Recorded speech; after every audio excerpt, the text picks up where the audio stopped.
Bueno, Shalom, muy buenos días a todos. Vamos a empezar esta tarde, esta mañana, con nuestra clase de Isaías. Clase de Isaías, ¿vale? Esperando que todos se encuentren mejor que bien en esta mañana, ¿vale? Confírmenme, por favor, que me están escuchando bien, amigos y amigas. Buenos días, sí, Buenos días, señor. ¿Sí me están escuchando ahí?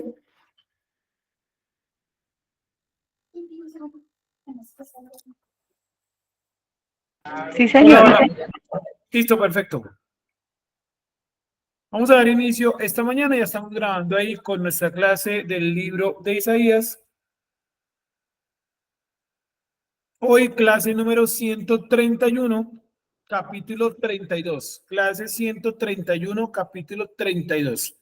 Los hablamos a todos los que nos acompañan de manera presencial y virtual. El que nos invita a estudiar bastante en este Shabbat. Es una jornada bastante larga. Bueno, y aquí es como una nueva etapa en el libro de Isaías, que es la etapa del capítulo 32 en adelante, donde ya empieza a hacer menciones mucho más notorias y lógicas de Yeshua o acerca de Yeshua, el Mashiach de Israel, ¿vale?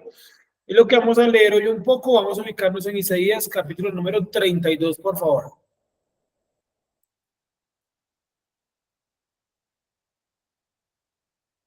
Isaías 32.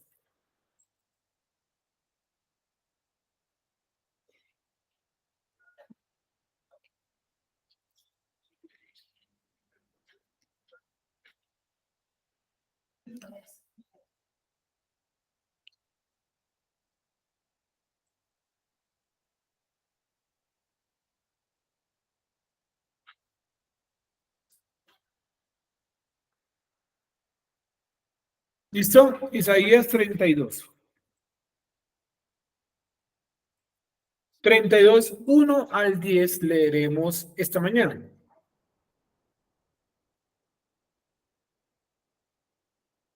Dice de esa manera: miren, en justicia reinará un rey y príncipes en justicia gobernarán. Estoy leyendo el 32, 1.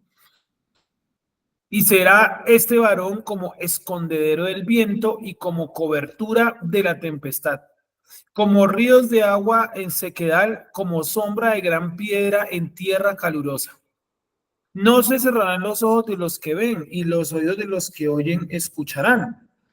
Y el corazón de los que no entienden conocerán, y la lengua de los tartamudos hablará fluida y claramente. No será más llamado vil el generoso, ni el tramposo será llamado dadivoso, porque el tramposo tramposerías hablará, y su corazón obrará iniquidad, para practicar la hipocresía y para hablar error contra Yuhebahei, a fin de dejar vacía el alma de los hambrientos y para hacer faltar la bebida de los sedientos. Y en cuanto al tramposo, sus planes son malos. Él trama inicuas intrigas para perder a los pobres con palabras mentirosas, aun cuando el necesitado solo pide lo justo. Mas el generoso piensa en cosas generosas y él por cosas generosas será hecho estable. Mujeres descuidadas, levántense, oigan mi voz, hijas confiadas, escuchen mi dicho. En un año y algo más serán turbados los que viven sin recelo, porque se acabará la vendimia, la cosecha no vendrá. Hasta ahí está clara la lectura, ¿cierto? Vamos a analizar entonces y empezamos con la pregunta que siempre arrancamos cada Shabbat cuando leemos el libro de Isaías, es ¿qué entendimos del capítulo número 32? ¿Qué entendimos hoy del capítulo número 32? Recordándoles que hoy tendremos también, al finalizar el Shabbat, o un poco antes de que finalice el Shabbat, tendremos la apertura de Bikurim y por supuesto también tendremos eh, eh, el primer día del conteo del Homer. ¿Listo? ¿Tenemos alguna ¿Pregunta hasta ahí? ¿Alguna duda?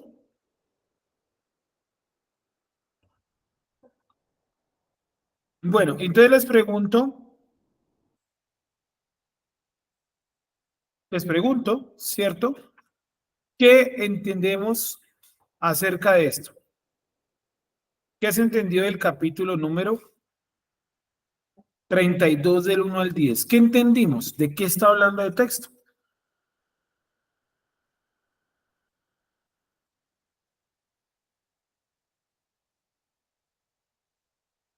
¿Alguien que nos quiera dar alguna idea?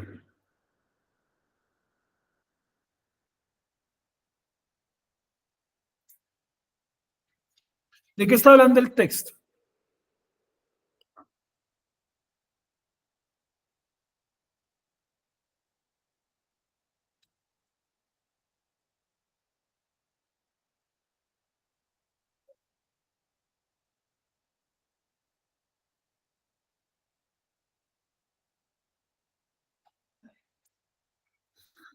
¿Alguien captó algo? ¿Alguien entendió algo? ¿Me escuchan para empezar?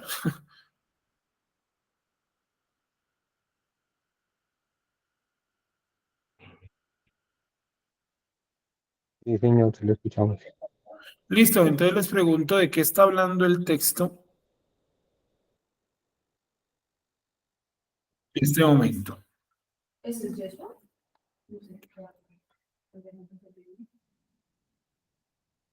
Dice, Pues no sé por lo que sí, dice de que y este varón como escondero el viento, como cobertura de la tempestad, como río de agua, sin necesidad. sí, Y si no se cerraron los ojos de los que ven y los oídos de los que oyen, escucharán, pues no sé, o sea, yo lo asocio a todo lo que es fue Yeshua cuando viste por primera vez. O sea, vale. lo que hizo. Vale, bueno, Nayuri lo relaciona con la primera venida de Yeshua, porque menciona algunas cositas ahí que de pronto pues tienen que ver con algunos milagros o acciones que hizo Yeshua. Grisel nos dice que habla del Mashiach y el milenio y la justicia que habrá, ¿vale? Bueno, también puede ser, ¿cierto? Son ideas generales de lo que puede estar aquí hablando o pasando, ¿no? Entonces vamos a leer nuevamente el 1. Y dice de esta manera el 1.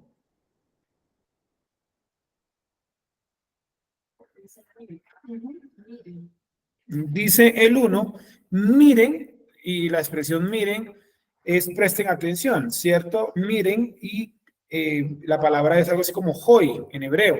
Entonces, miren, en justicia reinará un rey y príncipes en justicia gobernarán. O sea, el rey va a tener a otras personas alrededor, ¿verdad? Que van a funcionar como príncipes, como un sistema de justicia organizado, como decir aquí en Colombia el presidente y los ministros, ¿no? Entonces, en teoría, los ministros deberían ayudarle a administrar el país, ¿no? Entonces, lo mismo sería en este caso, los príncipes serían los que se encargan en parte de la administración de ese gobierno. Tenemos una mala percepción de los príncipes y es de pronto como algunos elementos vistos en la televisión o yo qué sé, donde se nos muestra que los príncipes eran como vagos, como que no hacían nada, como que todo el día estaban por ahí perdiendo el tiempo y viviendo bien. No, la verdad es que aunque había muchos príncipes que efectivamente tenían esa vida de despropósito, de no hacer nada, había muchos otros que ayudaban a sus padres, los reyes, a administrar. Además que los príncipes muchas veces entre ellos disputaban para ver cuál iba a heredar el trono, de pronto no con masacres o con muertes entre ellos, sino directamente con aptitud, ¿cierto? Con capacidad, con idoneidad. Entonces se nombraba al que era más idóneo porque venía ejerciendo como algún tipo de control previo, ¿no? Entonces es lo que pasa hoy en día, que los políticos deberían ser idóneos para lograr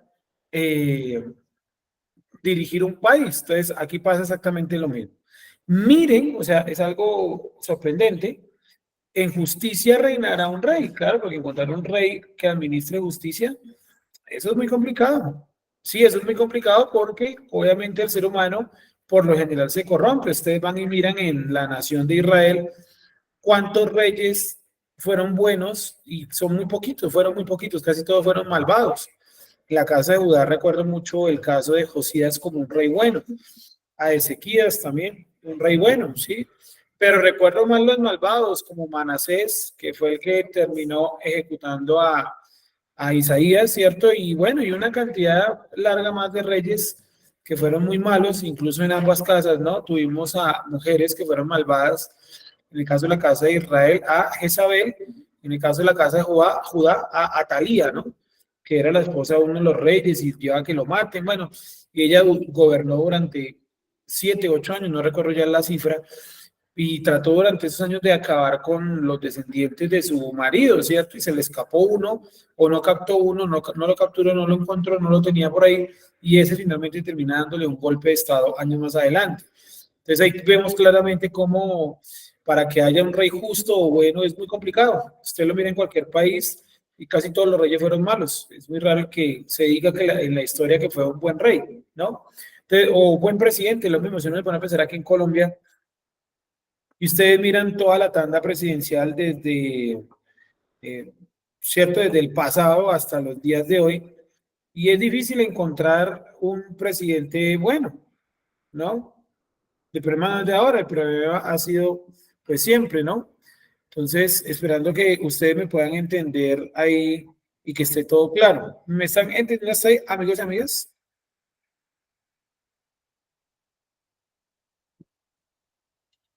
Bueno, esos príncipes, como lo decía el milenio, serán las personas que van a ser transformadas. Y eso también tendrá cierto tipo de cargos. Puede ser. Puede ser, sí. Estoy confundiendo que no, de la... Entonces, sí, efectivamente, hace referencia a esos príncipes a personas que van a acompañar a Yeshua en su labor, ¿no? No sé si hasta ahí está claro, ¿sí? Listo, vamos a continuar entonces.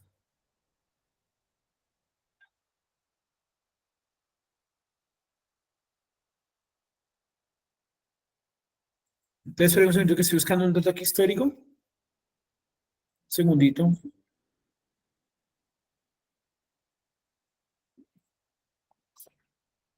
Segundito, termino aquí de buscar. Necesito confirmar un dato histórico.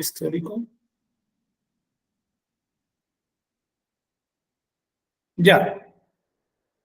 Eh, entonces, ahora sí, les decía que buscar uno de los eh, presidentes, por ejemplo, de Colombia, que haya sido bueno, eso es muy complicado, ¿no? Muy complicado porque eh, realmente todos han sido malos, ¿no? Entonces, o la gran mayoría, tal vez no todos.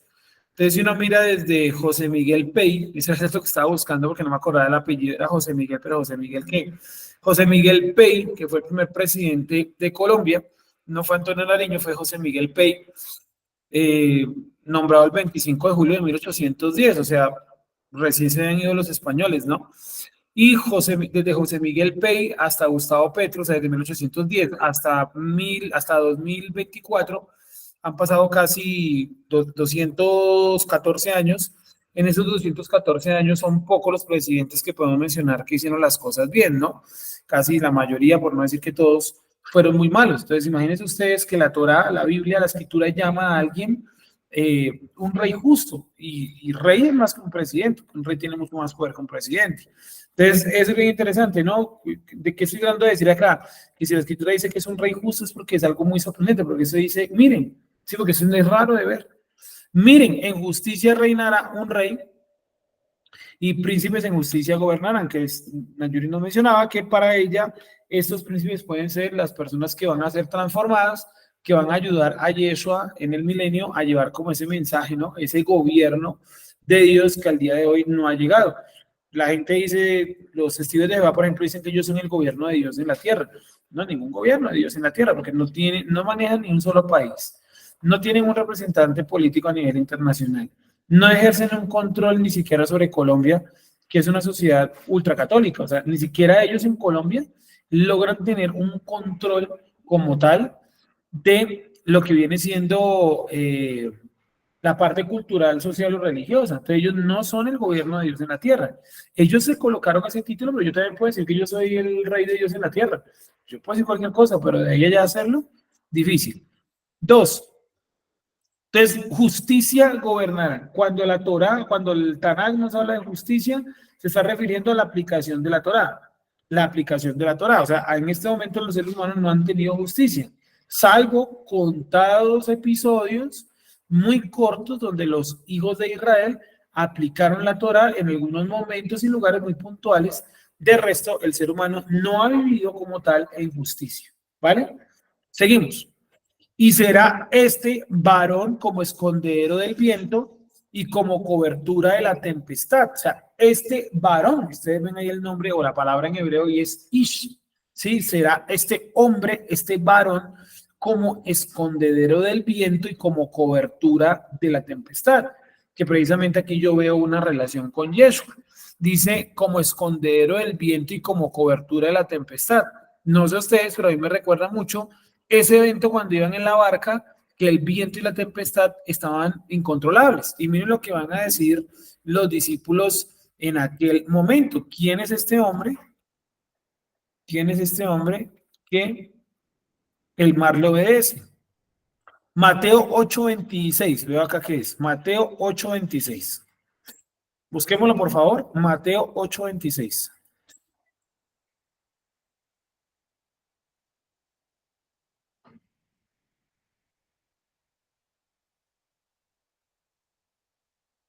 Mateo 8:26.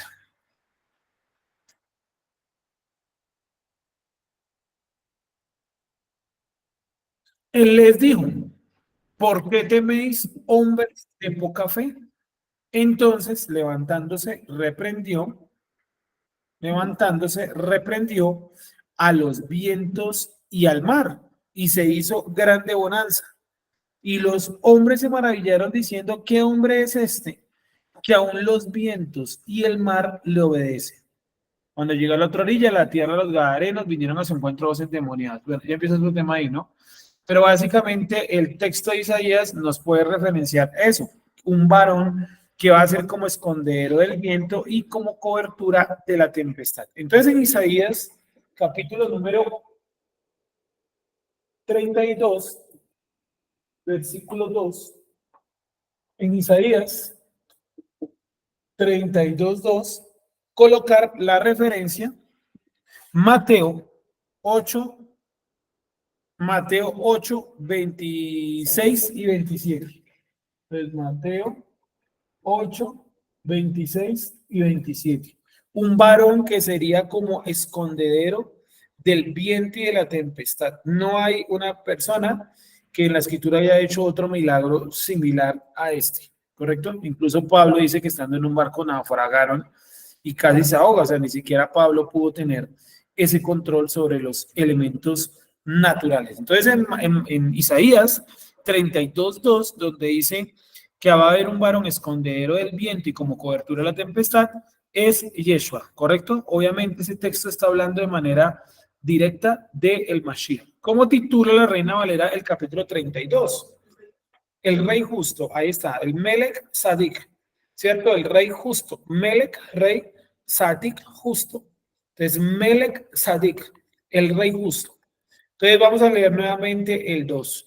Y será este varón como escondedero del viento y como cobertura de la tempestad, como ríos de agua en sequedal. Entonces me acordé de otra frase de Yeshua, cuando dice, el que viene a mí, de su interior correrán ríos de agua viva, ¿cierto? Ríos de agua viva. Ese texto lo encontramos, para ser más exactos, en Juan 7:37, Juan 7:37 al 39. Entonces también lo pueden colocar ahí de referencia. En Isaías 32:2 pueden colocar de referencia este apartado también, que sería Juan 7 del 37 al 39. Dice, el último y gran día de la fiesta, Jesús se puso en pie y alzó la voz diciendo, si alguno tiene sed, venga a mí y beba. El que cree en mí, como dice la escritura, de su interior correrán ríos de agua viva. ¿Cierto? Eso es Juan 7:38. Juan 7:38. De su interior correrán ríos de agua viva. Repito la cita, Juan, capítulo número 7, versículo número 38. 37 hasta el 38, ¿cierto? Y entonces ustedes ven ahí en la Reina Valera que coloca dos citas. Una cita es de Ezequiel 47:1 y la otra es de Zacarías 14:8, que tiene que ver con, pues creo que en todas las Reinas Valeras está. Sí está allá, en la tuya es Reina Valera, ¿cierto, Wendy? Sí están ahí las citas, ¿cierto? Zacarías y Ezequiel. Sin embargo, yo creo que eso está mal citado. Es decir, pues Yeshua no dijo qué escritura. Dice, como dice la escritura, de su interior correrán ríos de agua viva. A mí me parece, bueno, hay una de las dos que está mal, me parece que la otra sí es, pero en otro momento lo miraremos. Pero coloquen ahí también la cita de Isaías 32:2, ¿sí? Isaías 32:2, que es una profecía de cómo él va a hacer esa agua en medio del sequedal, ¿sí? Entonces, por favor, coloquen Isaías 32:2 en Juan 7, del 37 al 38. Y bueno, y entonces, ¿cómo así que Yeshua? Bueno, ya vimos que él podía controlar el agua y la tempestad, o el agua y el viento, ¿cierto? O la tempestad y el viento.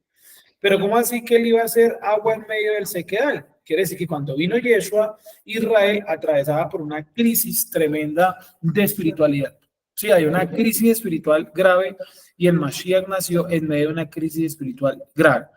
¿Por qué? Básicamente porque el pueblo estaba muy segmentado, que es una idea que hasta el día de hoy nos venden, ¿no? Cómo nos dividen a través de muchas cosas, porque el pueblo en división no puede progresar. Los seres humanos necesitamos estar unidos. Todos los seres humanos de este planeta son importantes y todos necesitamos de otros. Por eso ideas como el racismo, como el clasismo, como la xenofobia, son ideas que nos han insertado en la cultura para que nosotros sigamos dividiendo a la humanidad, pero la verdad es que la humanidad necesita estar toda unida. Piensen nomás, por ejemplo, en su ropa. Sí, es un ejemplo muy sencillo que pensaba yo para la clase de hoy. Piense, por ejemplo, en su ropa. Su ropa es la muestra máxima de que los seres humanos trabajamos mejor estando unidos.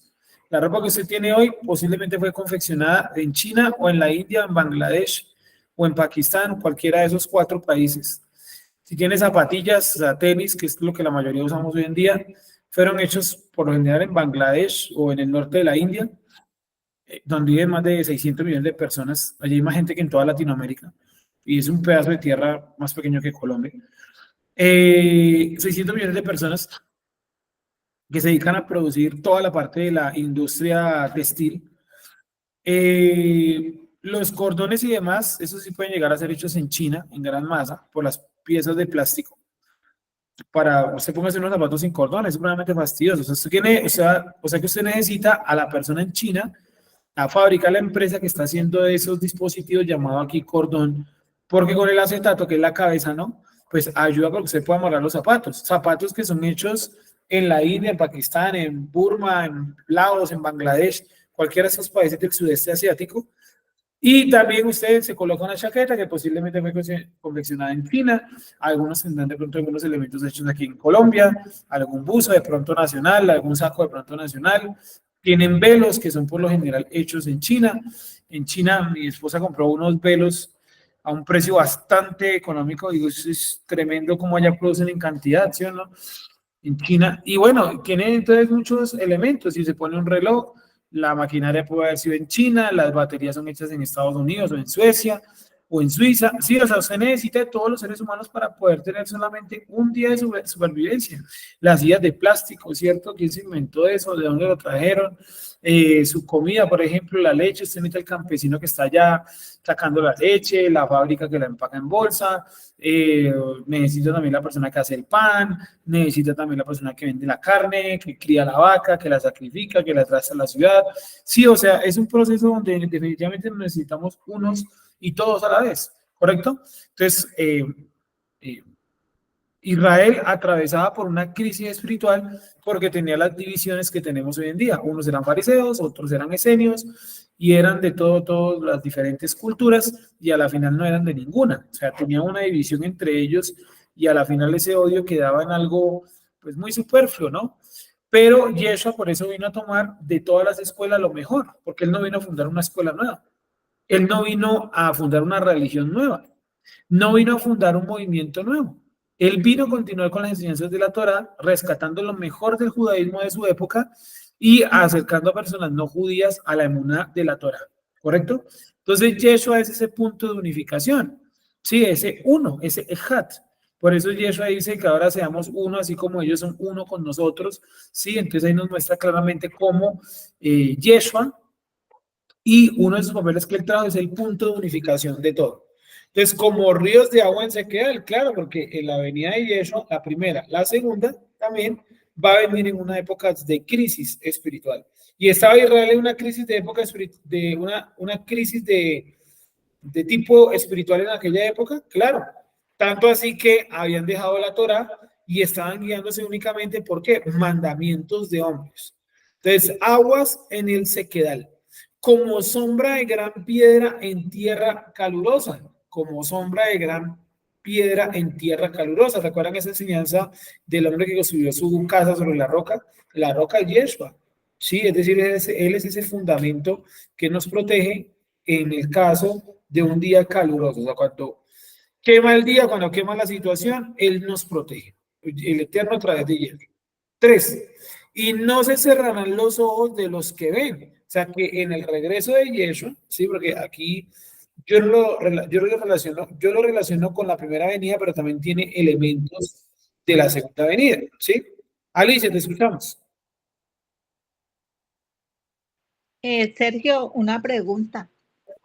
Como tú estás diciendo, lo que estás diciendo ahora, pero en alguna ocasión yo te he escuchado decir que cuando vino Yeshua era porque había un avivamiento muy grande. Entonces no entiendo ese pedazo que ahora dices que había mucha sequía.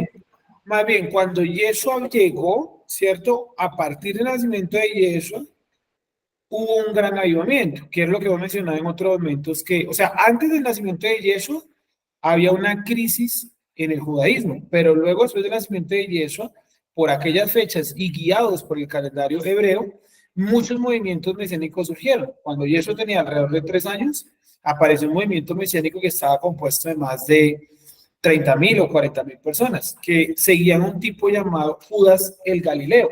Sí, eso está mencionado en el libro de Hechos también. Entonces, indudablemente, la gente de aquella época estaba atenta al nacimiento del Mashiach. Tanto que cuando presentan a Yeshua en el templo, hay una mujer que dice, yo le pedí a Dios que no me dejara morir hasta ver a su elegido. O sea, ella sabía que iba a alcanzar a ver al Mashiach, o por lo menos se lo pidió al Creador, más que saberlo, ¿no? Entonces, antes de la época de Yeshua, había como ese tipo de crisis, ¿no? Una crisis que estaba marcada por lo que decía, por esa división.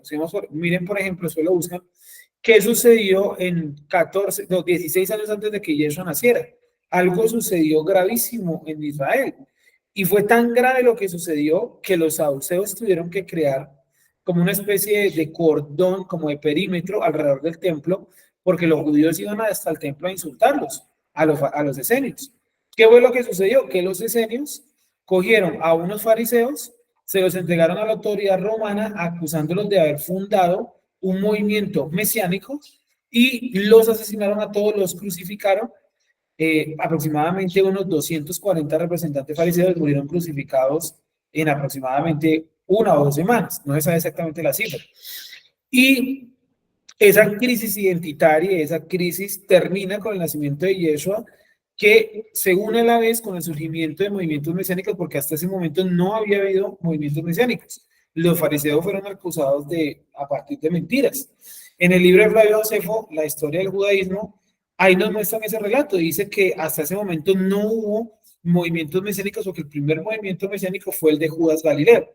Y la idea de Judas Galileo era armar a la gente para hacer un motín contra los romanos. ¿Sí? Caliente del por qué o enojado por qué. Porque los fariseos que mataron estaban sus familiares. Creo que sus padres o su esposa, no sé exactamente cuál de sus familiares, pero muy cercano, y terminó falleciendo lamentablemente en esa traición de parte de los saduceos. Entonces, en conclusión, antes del nacimiento de Yeshua, que es lo que siempre hemos mencionado, hubo esa crisis, ¿no? Igualmente yo eso también lo expliqué, para los que tomaron ese curso, ¿no? En el curso de la Cábala, cómo ellos venían en una crisis identitaria hasta la aparición de los movimientos mesiánicos. Por eso dijimos que uno de los tipos de movimientos del judaísmo es el movimiento mesiánico. Otro movimiento es el tradicionalista, ¿se acuerdan? El reformista, ¿sí? Se me olvidaron ahora, son 6. El cabalista también, ¿cierto? El esotérico o mágico, que es todo ese judaísmo que cogió por la Cábala aplicada, pues obviamente ese no lo compartimos, pero sin duda alguna es un movimiento dentro del pueblo de Israel. Entonces, en conclusión, hay una crisis identitaria y una crisis hasta el nacimiento de él, pero años después, aproximadamente unos 4 años después del nacimiento de Yeshua, empiezan a aparecer los movimientos mesiánicos. ¿Dónde lo podemos confirmar? También en los libros de Flavio Josefo está relatado, en las crónicas de Poncio Pilato también está relatado, y por supuesto en las historias que nos dejaron un poco por ahí algunos rabinos del siglo I también nos muestra eso. De hecho, ustedes van a ver, y lo vamos a ver en otro nivel de cábala más adelante, que ya vimos los místicos tempranos del judaísmo, ¿no? Y coincidimos que los 4 místicos, Hanena ben Hacaná, Rab Akiva, Yehudá ben Dosa, ¿cierto? Esos 3, se me olvida uno, son todos de la misma época y todos son contemporáneos de Yeshua. O sea, cuando Yeshua estaba enseñando, ellos tenían alrededor de unos 8 años. ¿Qué tal si alguno de ellos fue uno de esos niños que Yeshua dijo, dejen que se acerquen a mí? Es muy probable, no es muy probable, pero es factible que alguno de esos grandes rabinos haya escuchado a Yeshua siendo muy pequeño. Yo sospecho que de pronto Mendoza, pero bueno. Pero sí, efectivamente, ahora vamos a ver, efectivamente, estos movimientos mesiánicos, buenos días, tuvieron un auge después del nacimiento de Yeshua. ¿Sí fue claro hasta ahí? Alicia, ¿sí fue claro eso? Sí, señor, gracias. Vale. Y mira, por eso alguna vez les mencionaba que cuando Yeshua enseña en público y que la gente lo seguía, es porque para aquella época ya no estaba sucediendo eso. Sí, o sea, había empezado como ese realce. Ábrela ahí, por favor.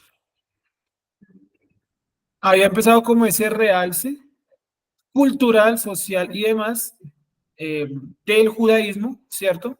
Y ese realce se veía efectuado a través de esas enseñanzas públicas que los mismos saduceos habían prohibido años antes del nacimiento de Yeshua, ¿no?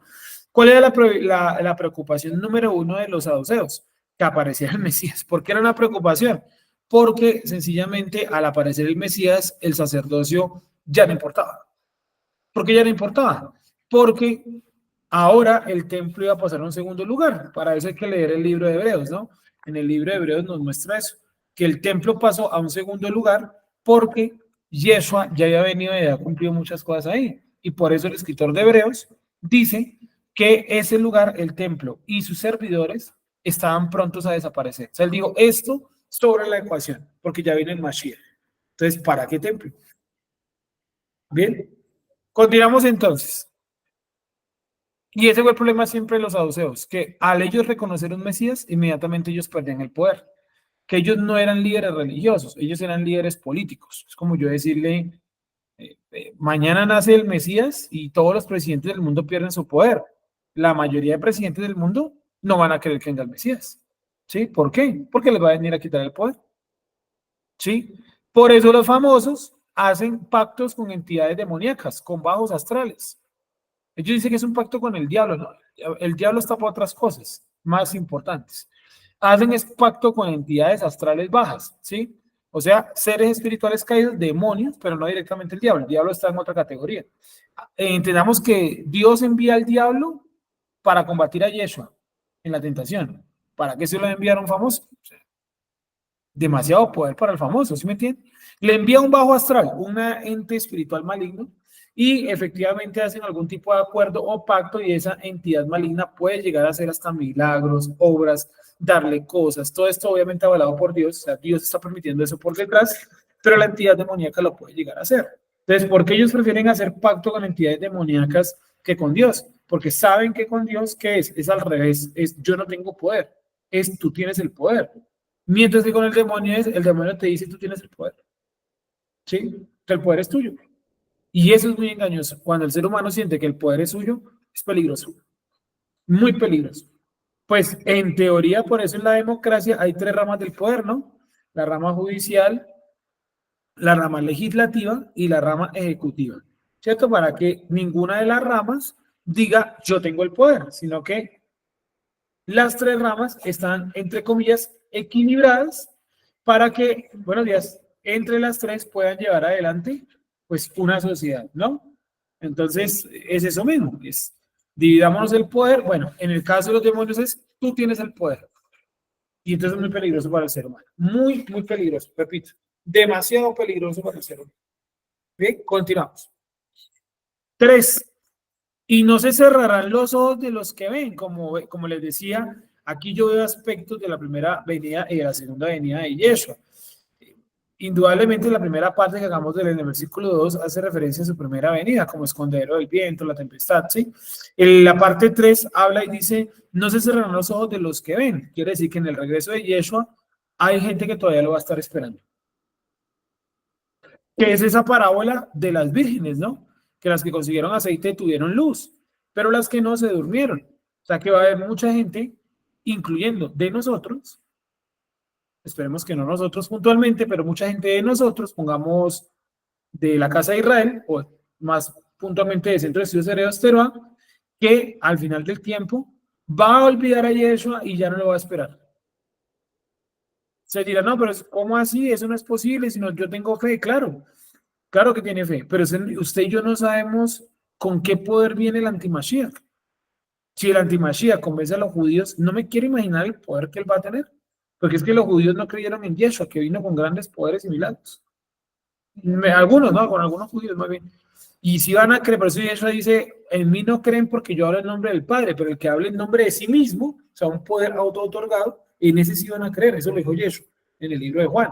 Entonces acá dice, y no se cerrarán los ojos de los que ven, o sea, los que realmente han o hemos entendido la escritura, no van a cerrar sus ojos, vamos a esperar fielmente a Yeshua. Por eso es clave entender bien quién es Yeshua, no tener enredos con ese personaje.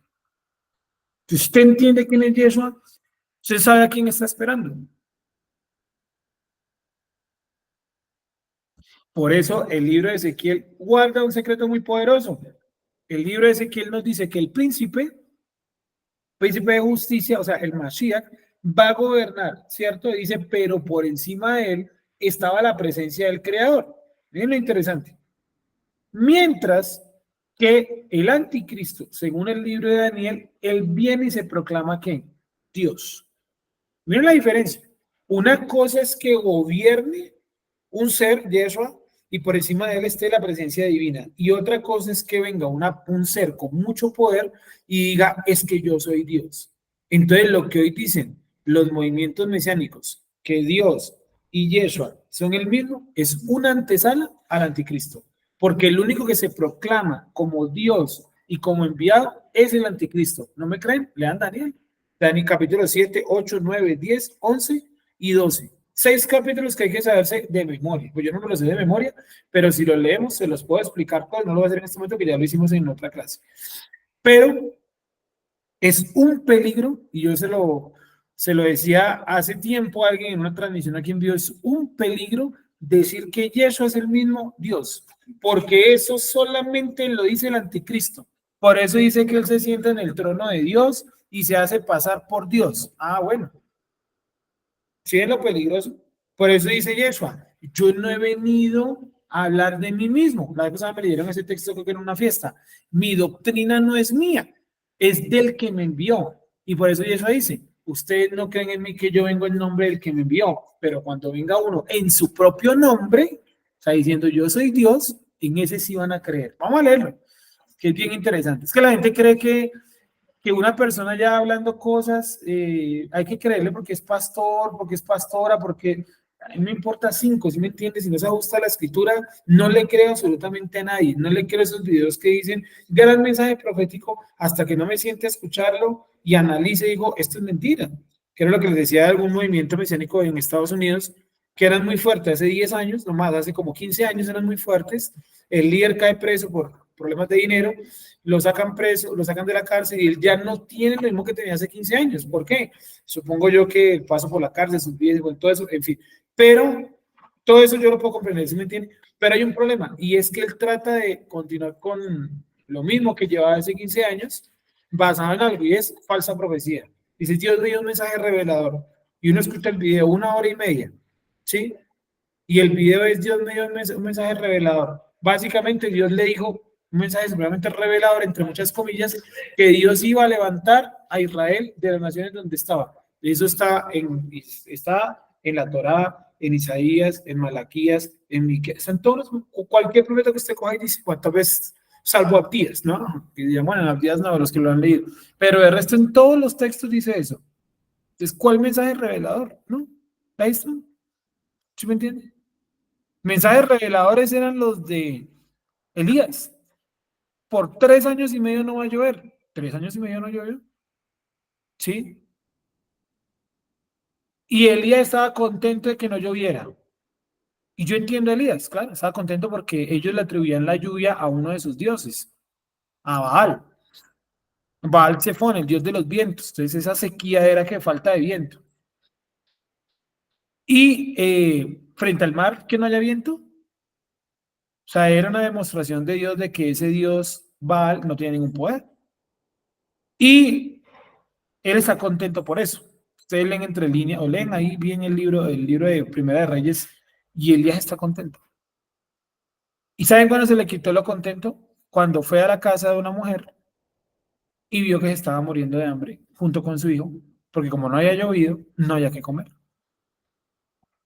Y él tiene que recurrir a algo sobrenatural, pedirle a Dios algo sobrenatural, revivir al niño, imagínense lo que tuvo que hacer, revivir al niño de manera sobrenatural, eso lo dice la escritura, no me lo estoy inventando, no es un comentario, está en Primera de Reyes, revivió al niño y posteriormente en otra casa, en otro lugar, multiplicó la comida de esa mujer. ¿Se acuerdan que el aceite y eso? Y si ve y trae los frascos, todos los frascos que tenga, si se te acaban en tu casa, ve y dile al vecino que te preste también frascos. Y dice que de una pequeña toma de aceite sacó y llenó todo lo que pudo y hasta se rebosó, creo que dice el texto. Sí, impresionante. Pero él en su mente estaba como contento porque no había llovido. Pero no analiza esa minucia, ¿cierto? Esos pequeños casos. Y eso es un problema que tenemos todos. Y me dice, ay, bueno, Por fin llovió. sí, bueno, más allá de eso, yo lo voy a poner como un poquito más exagerado, lo voy a poner como, cayó un misil en Israel, vamos a ponerlo de los dos bandos, cayó un misil en Israel y mató un montón de gente en Israel, eso les pasa por no estar en la Torá. Sí, bueno, esa es su mirada de Elías, ¿no? Pero usted lo mira más a detalle, va a encontrar eso. La persona que no tenía ni nada que ver con el conflicto, le cayó un misil encima, un misil iraní, o al otro lado también, ¿cierto? En la parte de los árabes, entonces cayó un misil y mató tantos árabes, claro, pues ojalá mantenga a todos los terroristas, eso lo queremos todos, no hay que ser tontos para, pero ya cuando cae y mata a civiles, personas que no tienen nada que ver, pues diría, es esa minucia, ¿no? Es la mujer que Elías visitó, es esa minucia que se nos escapa. Pero ¿cuál era el texto? Perdón, se me olvidó cuál era el texto que íbamos a leer. ¿Cómo es que dice? El que ha venido. No, dice, en mí no creen porque el que venga en su propio nombre, que venga en su propio nombre. Juan 5:43. Y es que este texto es muy chévere porque yo lo tengo ahí guardado así, porque yo sé que no se lee la Biblia a detalle. Y yo lo encontré hace unas noches, hace unos meses realmente, que estamos hablando de eso de que Dios y Jesús eran el mismo. Y encontré este texto y lo voy a tener ahí guardadito porque yo sé que un día me va a ayudar mucho. Y bueno, salió hoy. Juan 5:43. Lo voy a colocar acá para que ustedes también lo vean. Otra cosa.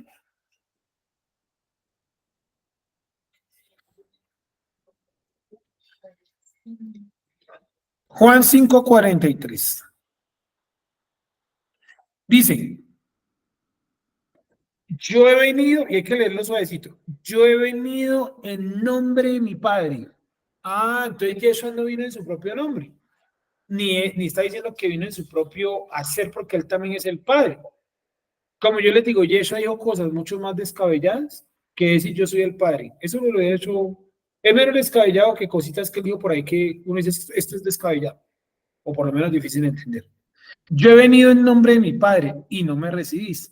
Si otro viniere en su propio nombre, ¿a este qué? Recibiréis. Entonces dije, claro, el antimashiach, según el libro de Daniel y el libro de Efesios, se tiene que sentar en el trono de Dios haciéndose pasar por Dios. En ningún lado dice que se ha llamado ¿qué? Mesías. ¿Sí? Y últimamente, para mí, he tenido, yo creo que la palabra antimashiach está bien, o sea, correcto, pero creo que deberíamos llamarle más bien el falso Dios. ¿Mm? Vamos a leer el texto donde dice eso. Dice, se sentará en el trono de Dios. Solamente va a venir como un falso Mesías, no como un falso Dios. Correcto, porque es que él dice, él no dice yo soy el Mesías, él va a venir a decir yo soy Dios, que es diferente. Está en el libro en el trono de, bueno, por ejemplo, aquí hay una frase en Apocalipsis. No lo veo aquí. Ya lo buscamos, dame un segundito, vamos a leer este de Ezequiel 28:2, donde dice, di al príncipe de Tiro. Esta es una alegoría a Hasatán. Así ha dicho el creador. Estoy leyendo Ezequiel 28:2, búsquenlo por favor. Ezequiel 28:2.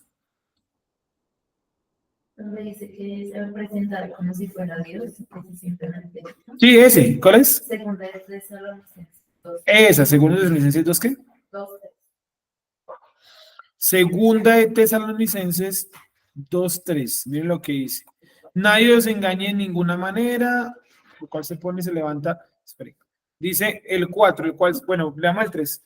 Nadie os engañe de ninguna manera porque no vendrá sin que antes venga la apostasía. Es la época en la que estamos viviendo. Y se manifieste el hombre de pecado, el hijo de perdición, el cual se opone y se levanta contra todo lo que se llama Dios o es objeto de culto, tanto que se sienta en el templo de Dios como Dios, haciéndose pasar por Dios, no dice haciéndose pasar por Mesías. ¿Sí? ¿Sí me van a entender? O sea, él va a decir que Dios y yo somos el mismo. Y miren lo que dice aquí, por ejemplo, hablando de Hasatán. Dice, por cuanto, hijo de hombre, di al príncipe de Tiro, Ezequiel 28:2. Así ha dicho el Creador, por cuanto se enalteció tu corazón y dijiste, yo soy un Dios, en el trono de Dios estoy sentado.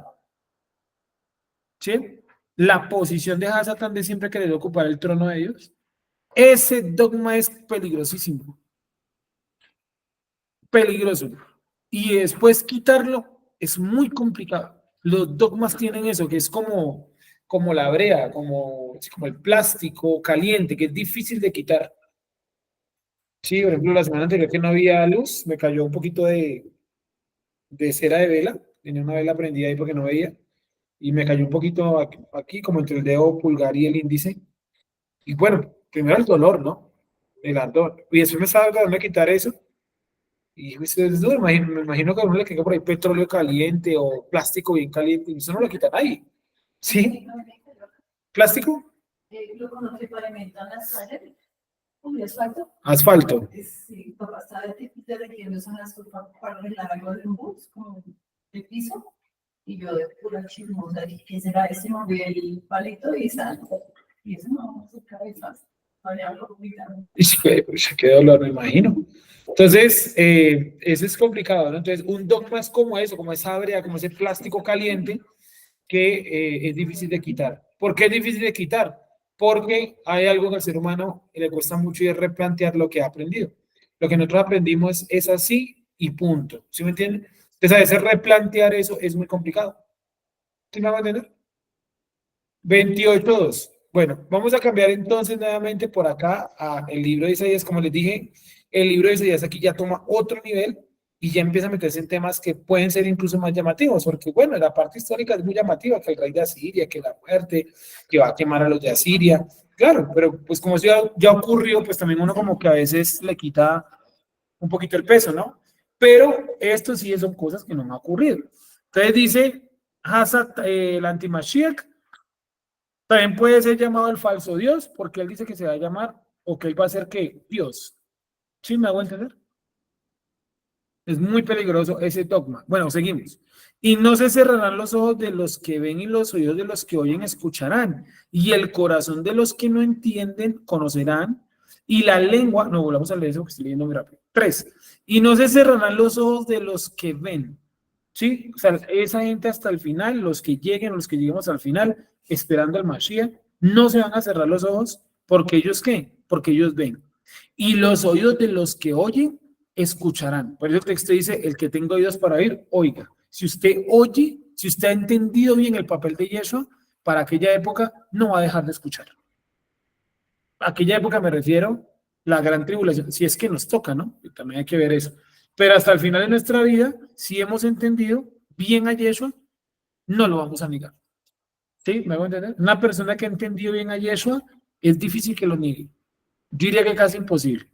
Sí, yo creo que todos tenemos ese altibajo, si Yeshua eso no es normal, pero ¿por qué ocurre ese altibajo? Porque no hemos entendido algunos aspectos de Yeshua. Entonces, ¿lo que indica? Que nos toca ponernos a estudiar bien, pues, ¿quién es Yeshua? ¿Estamos de lo correcto? Pero repito, eso es muy peligroso decir que el Mesías es el mismo Dios, porque un día va a llegar alguien diciendo, yo soy Dios, y entonces no va a sonar extraño a los oídos. Dice, claro, no, que Dios, así como con Jesús también, sí, son uno solo, son el mismo, tomó forma de hombre y murió 3 días, pero eso es totalmente estúpido y lógico. Más que murió Dios 3 días, ¿sí?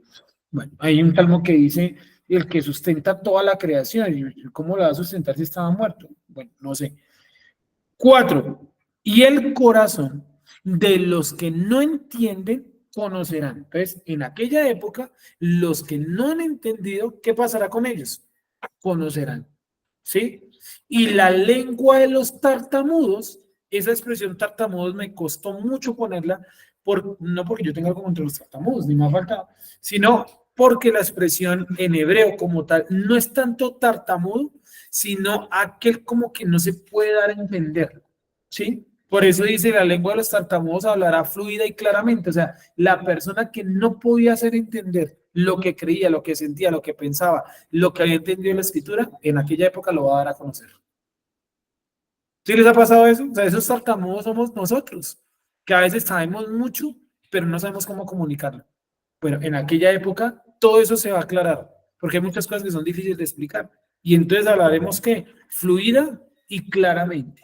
¿Correcto? ¿Sí estamos entendiendo ahí? Porque relacionar el corazón con el y no Por- la mente. Vale, porque la palabra lep, corazón, en hebreo es la misma mente. O sea, para ellos mente y corazón es lo mismo. Como cuando dice yo te amo con todo mi corazón, aquí en Occidente sí es como no sé, el órgano, ¿no? Pero en la cultura hebrea ya hemos dicho alguna vez, mostré en otro lado, que la palabra corazón hace referencia a la mente, o sea, a los pensamientos. Pero dice, amarás a tu Dios con todo tu corazón. Y luego dice, con toda tu mente, que ahí no es mente, sino alma. ¿Sí? Estaba colocando como las partes del ser humano. Los sentimientos, ¿cómo es? Los instintos, ¿recuerdan de eso? Los instintos, Nepesh. ¿Cuál sigue? ¿Cuál es el siguiente nivel? Los sentimientos, Ruach. Y por último, la conciencia, que es Neshama. Que usted puede armarlo a esos 3 niveles es muy complicado. Pero el nivel más complicado de armar es el nivel ¿cuál? El de los instintos. Por eso hay un texto que dice que el que rinde sus instintos, está en el libro de Isaías, Dios lo considera algo muy valioso. Claro, el que rinde su alma, su nepesh a Dios, es un nivel muy avanzado. Miren nomás esta semana, que uno está en el trasfondo de los panes sin levadura, es el trasfondo, pero usted su neshama tiene claro que no tiene que comer levadura. En el Ruach también, está como esa pelea ahí, ¿no? Como que el sentimiento. Pero lo que pelea con usted en los panes sin levadura, ¿qué es? Correcto, el nepesh, los instintos. ¿Qué han sentido? Bueno, alguien ahorita decía que ansiedad. ¿Qué otra cosa han sentido? Yo también diría que un poco de ansiedad. ¿Qué más han sentido en esta semana? Sin levadura. Van a decir que nada, porque ahí sí ustedes son... Si Yeshua dije que tenía hambre y finalizaba el ayuno. Sí, o sea, si Yeshua sintió hambre, vayan a decir, creo que alguien está golpeando, no, o estoy mirando mal. No, vale. Dice, la señora dice que sintió hambre. ¿Qué otra cosa sintió? Dices que a mí de pronto me tocó salir a la calle y pasar una hostelería. Alguien por aquí creo que había escrito algo o levantó la mano. Ah, Juan Pablo, te escuchamos. Sí, buenos días. Yo personalmente siento como si me faltara algo, ¿no? Como cuando uno come y sabe que comió bien, pero uno siente que le falta algo. Correcto. Como que falta algo. ¿Sí o no? ¿Qué más se siente? ¿Qué más han sentido esta Yo semana? no sé, yo entiendo todo, pero creo que eso va de acuerdo a lo que uno venga acostumbrado a comer en su dieta, ¿no? Porque digamos en mi caso, yo ya vengo así como un mes o hasta más, no, hasta más, como cortando lo que es todo lo de paquete, dulce y todo eso. Entonces no me ha sido, la verdad, para nadie. Ok, Para nada. vale. Pero ayer que no almorcé, sí me dio hambre y lo primero que pensé fue en una dona. Y yo, ¿qué me falta? Claro, ahí está, ¿no? Entonces esos elementos que pasan, ¿no? Es como lo que le decía la vez anterior, lo de Yom Kippurín, ¿no? Que los judíos ayunan y, bueno, ellos recomiendan ayunar, bueno, ok, y digo, si quiere ayunar, pues ayune, eso no tiene nada de malo.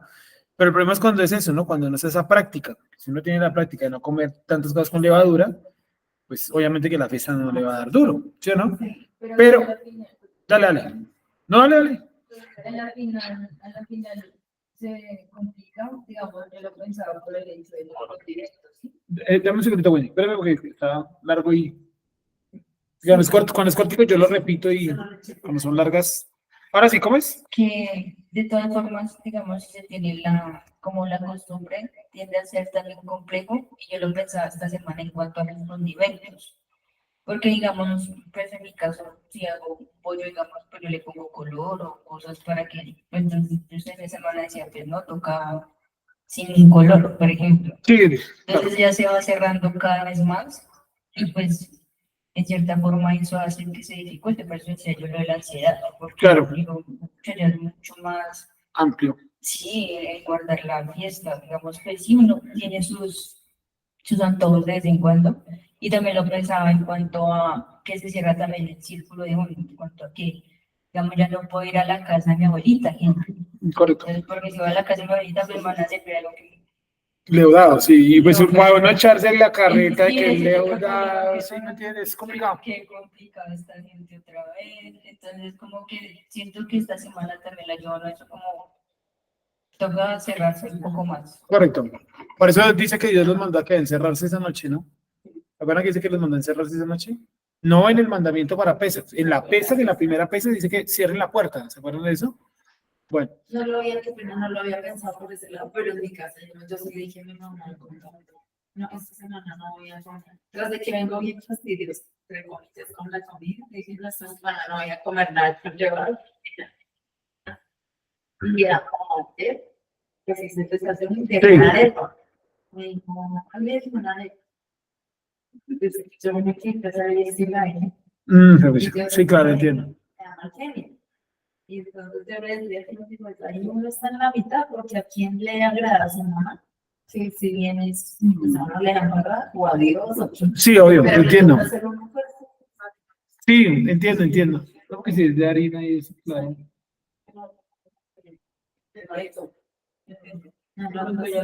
No, era una harina de trigo, digámoslo así. Entonces, ahí sí. Entonces, es complicado, ¿no? Y yo pensaba, por ejemplo, esta semana que me tocó, los profesores nos ponen como en diferentes puntos de los patios, ¿no?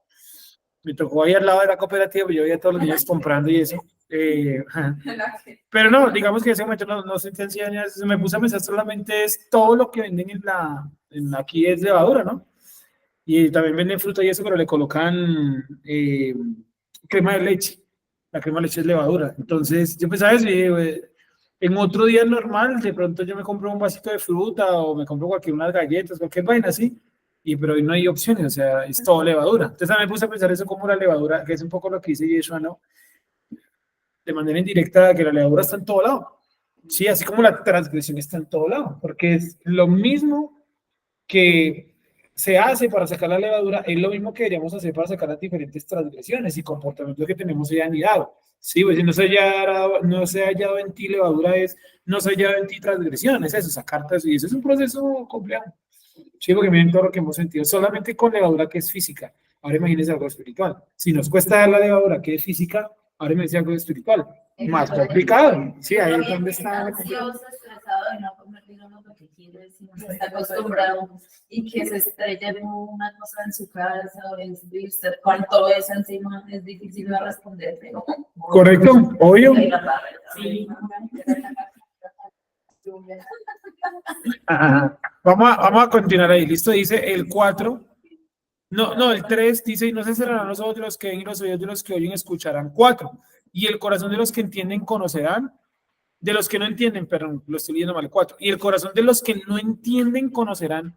Y la lengua de los tartamudos, ahí era donde estábamos, que decía que el tartamudo no es tanto el tartamudo físico, sino la persona que no se puede expresar, como que no puede transmitir el mensaje. Bueno, en aquella época hablará fluida y claramente, ¿sí?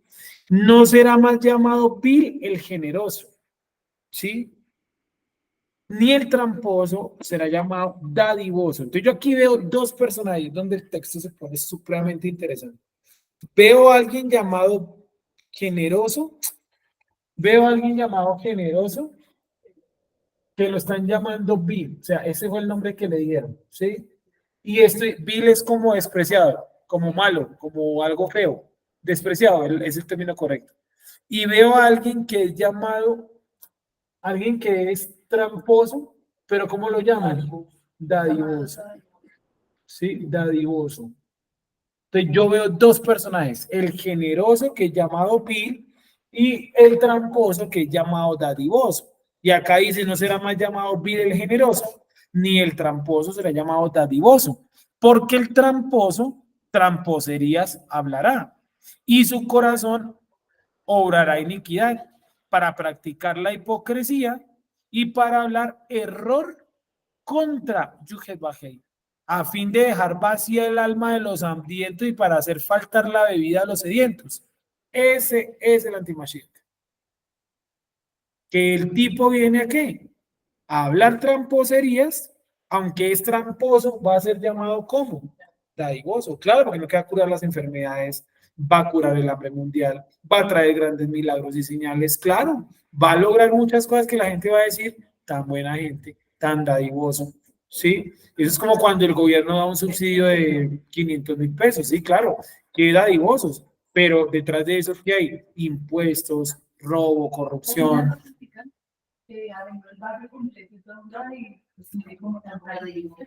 Tan dadivoso, ¿no? Como Pablo Escobar en Medellín, que construyó 2 barrios, bueno, ¿sí o no? El barrio Pablo Escobar, hay un letrero que diga Pablo Escobar para siempre, y bueno, yo no sé, ¿cierto? Porque es eso, ¿no? Es el ejemplo del tramposo que es llamado dadivoso. Que la gente dice, bueno, pero a mí no me afecta el narcotráfico. Sí, bueno, tal vez usted no mete perico y su familia ojalá nunca lo haga, ¿no? Ni tampoco los han matado por narcotraficantes. Pero hay que mirarlo más allá. ¿Cómo afecta eso a la sociedad? O sea, a usted como ser humano no le sirve, no le puede agradar que en Estados Unidos la gente muera a partir del consumo de drogas. O sea, si no le puede agradar, no, pero es que ellos se lo buscaron. Como seres humanos no podemos tener esa visión.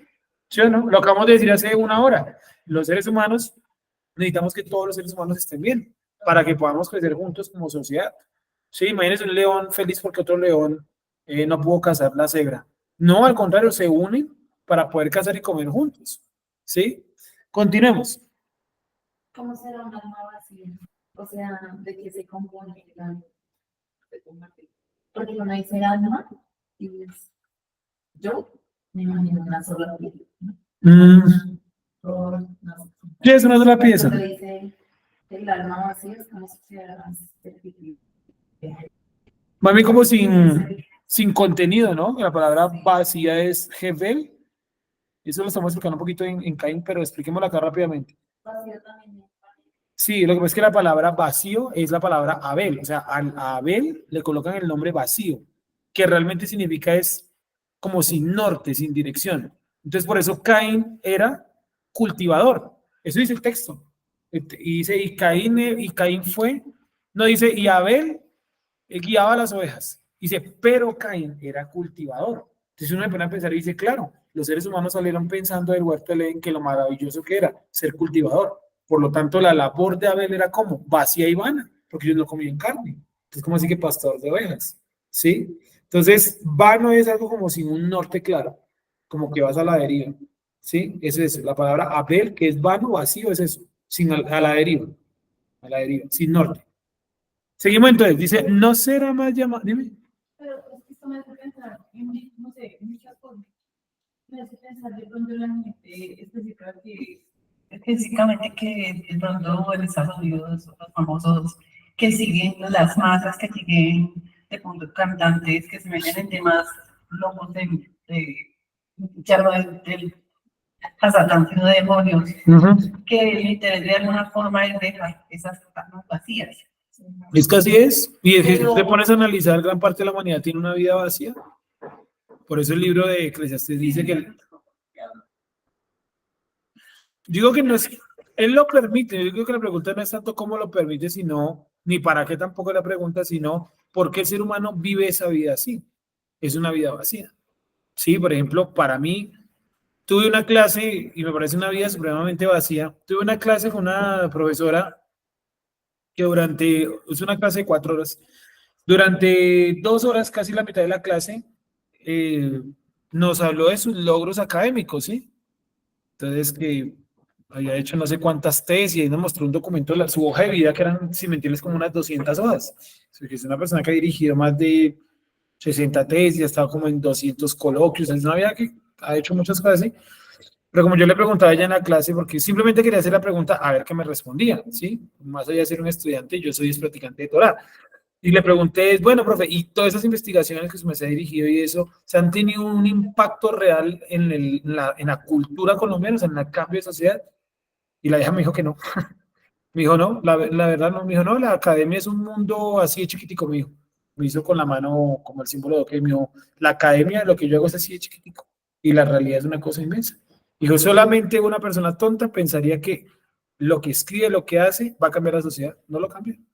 No lo va a cambiar nunca. ¿Sí? Y yo le dije, por eso la tesis, dije yo, por eso la tesis no tiene mucho propósito. No sirve para nada. Y eso no sirve para nada. Todo eso lo sabemos. O sea, fijamos que no, fijamos que sirven. No, eso no sirve para nada. Es una realidad. Entonces es una vida. Y la realidad también, pues, partiendo de esa premisa de que lo que se ve afuera es el reflejo de lo que hay adentro. Si uno quiere cambiar el mundo, es cambiarse a uno mismo. Y Pues, eso- si uno no está entendiendo eso y está entendiéndolo como solo hacia afuera, pues no va a tener. Correcto. Y que además de eso, que el mundo es guiado por unas fuerzas superiores, no solamente empresariales y eso, sino unas fuerzas espirituales superiores que nosotros sabemos para dónde apuntan. O sea, es tonto yo ponerme ahorita con ustedes aquí, vamos a hablar para que la intimidad no venga, es perder el tiempo. Porque ya hay una fuerza espiritual superior que está encaminando el mundo a eso, positivas y negativas. Fuerzas espirituales que no podemos controlar. ¿Sí me entienden? Entonces, que nos queda la parte de abajo que es tratar de entender este tiempo y cuál es mi papel, el mío.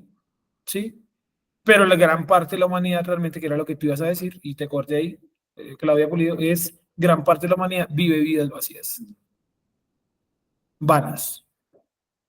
¿Sí o no? Yo no sé, para explicarle eso a alguien, la vez pasada fue muy complicado, y él le ponía el ejemplo de, por ejemplo, ver una película, ¿sí?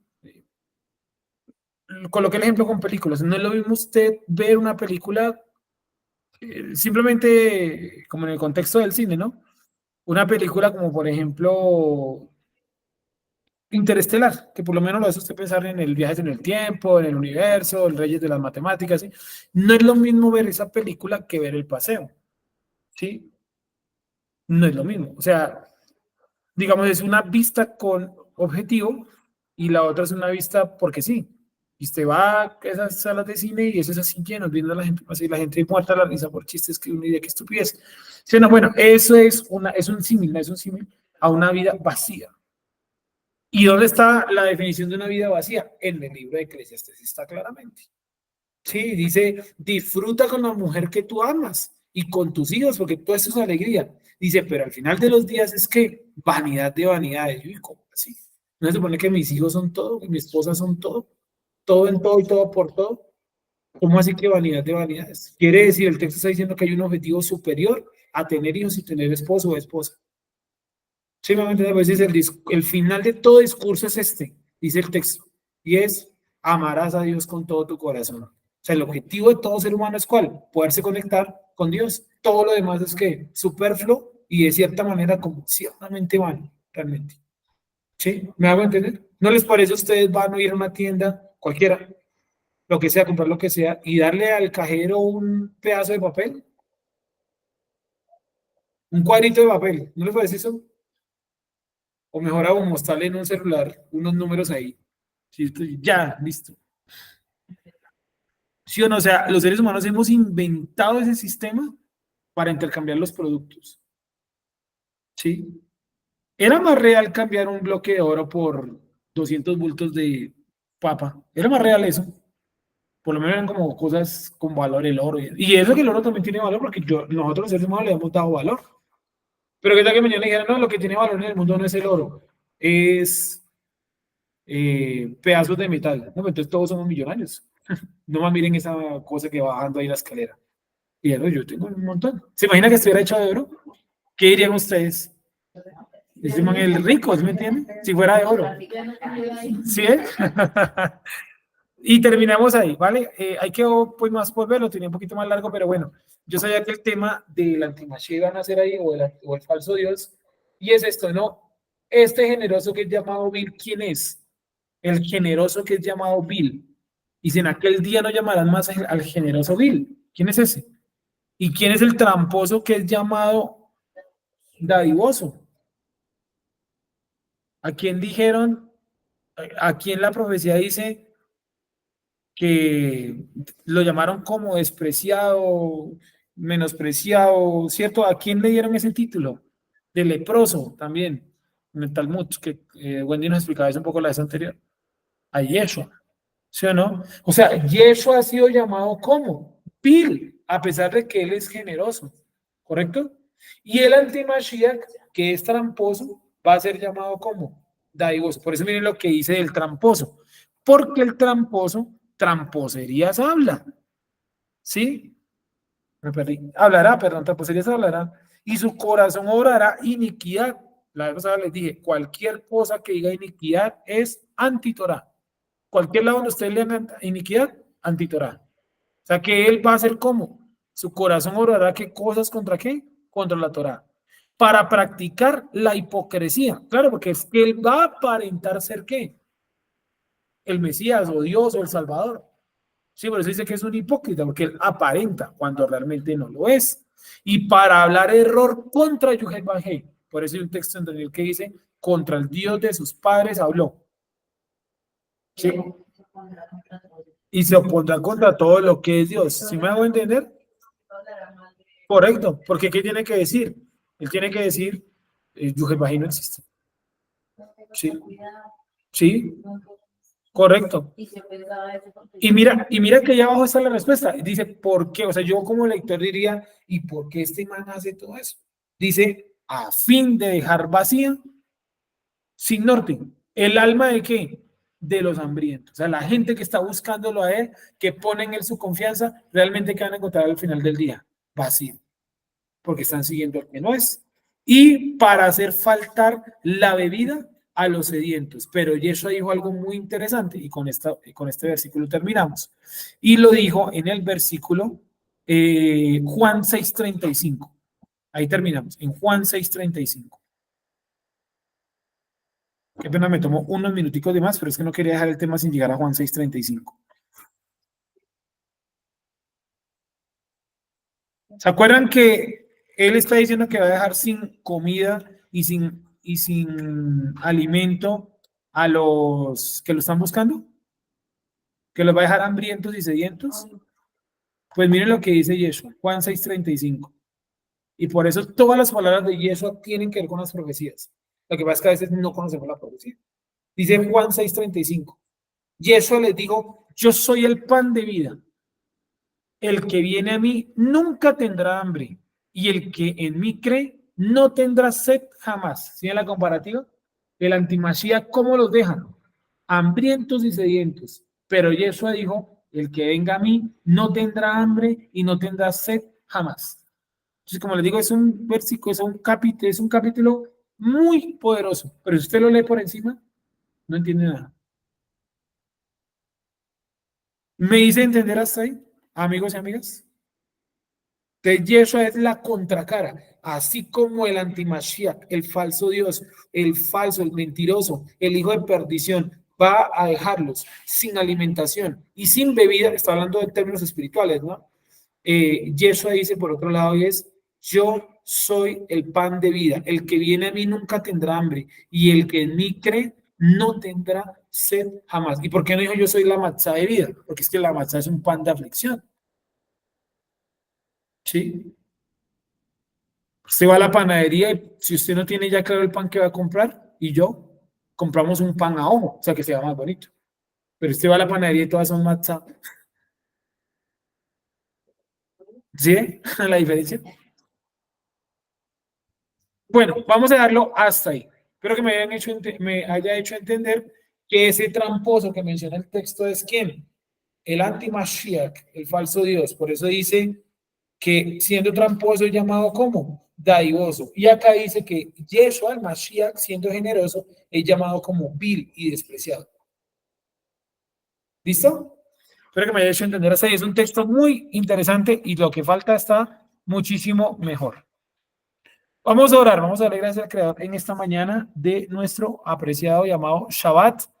Yo sé que Él nos escucha, que Él ve nuestro Shabbat y que ve el amor que le ponemos a esto que es guardar su Shabbat, su día sagrado. Padre, te alabamos y te exaltamos, Padre eterno. Tú siempre escuchas a tu pueblo y en el lugar donde estás tú lo levantas. Por eso te alabamos, Padre eterno, y colocamos en tus manos, Padre eterno, nuestra vida. Te pedimos que nos guardes y que nos seas propicio en esta mañana de Shabbat y en lo que resta de nuestro Shabbat. Colocamos en tus manos lo que nos resta también de la fiesta de los panes sin levadura. Y desde ya, Bikurim, el día de las primicias y el día número 1 del Omer. Bienaventurado eres tú, Padre eterno, que nos has amado con todo tu amor y con toda tu misericordia para siempre. Te alabamos, te exaltamos y colocamos nuestra vida en tus manos. Gracias, Padre eterno. Ahora y siempre. Amén. Amigos y amigas, muchísimas gracias. Les recuerdo la Tzedaká que pueden encontrar no solamente aquí presencial, sino también de manera digital a través de Nequi principalmente, ¿no? Si nos quieren colaborar a través de medios digitales, lo pueden hacer, me escriben y lo hacen, ¿vale? Y si lo quieren hacer aquí en presencial, pues bueno, bienvenido sea, ¿no? Muchas gracias a todos, que estén muy bien y el Creador los guarde. Shalom a todos, gracias. Shalom, Sergio, gracias. Salón, los esperamos a los que puedan venir ahorita en la tarde, ¿no? Que nos quedamos un poquito más, 6:20, tenemos terminando por ahí para Bikurim. Igual vamos a empezar por ahí a las 5, por ello cualquier horario. A las 5 empezamos Bikurim para poder terminar 6:15 y los amigos que vivan un poco lejos, pues también puedan partir, ¿no? Gracias a todos, Shalom, buen día. Hola, muchas gracias, Sergio.